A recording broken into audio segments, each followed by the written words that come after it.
Isang malungkot na balita, kilalang Facebook mukbang vlogger na si Dongs Apatan pumanaw na nakilala at sumikat ang vlogger na si Dongs Apatan mula sa Iligan City dahil sa kanyang mga mukbang videos. Sa kanyang mga content, makikita kung paano niya kainin ang iba't ibang putok-batok na mga pagkain o yung mga pagkaing may mataas na kolesterol na posibleng maging sanhi ng heart attack o stroke. Kamakailan lamang, napagdesisyonan ni Dongs na kumain ng buong ulo ng baka sa kanyang susunod na content. Ngunit lingid sa kanyang kaalaman, ito na ang pinakahuling magiging content ng kanyang video. Nitong nakaraang June 14 nang sumakabilang buhay si Dongs, ipinaalam ng pamilya ang malungkot na balita sa pamamagitan ng mismong Facebook page ng vlogger. Ipinost ng kanyang kapatid na nagngangalang Leah Apatan hinggil sa pagpanaw ng kanyang kuya, Anya, "This is Leah Apatan, sister of Dongs Apatan. Just to inform everyone that this account will still continue and will be managed by me.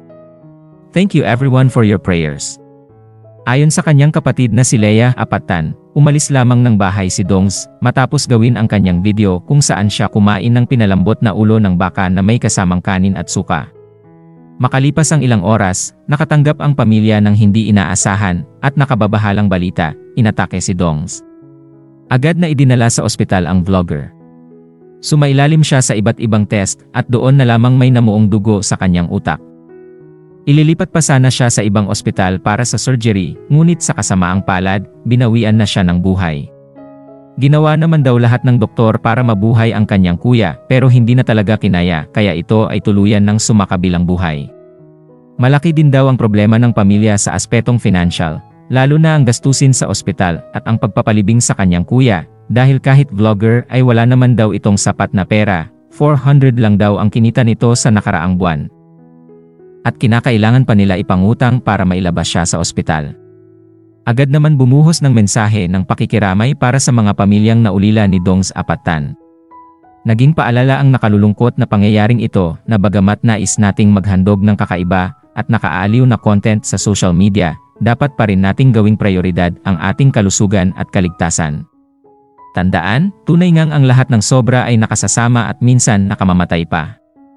Samantala, humihingi naman ang pamilya ng suporta sa pamamagitan na patuloy na tangkilikin ang Facebook ni Dongs, kung saan ang kanyang anak na ang magpapatuloy sa sinimulan ng kanyang ama.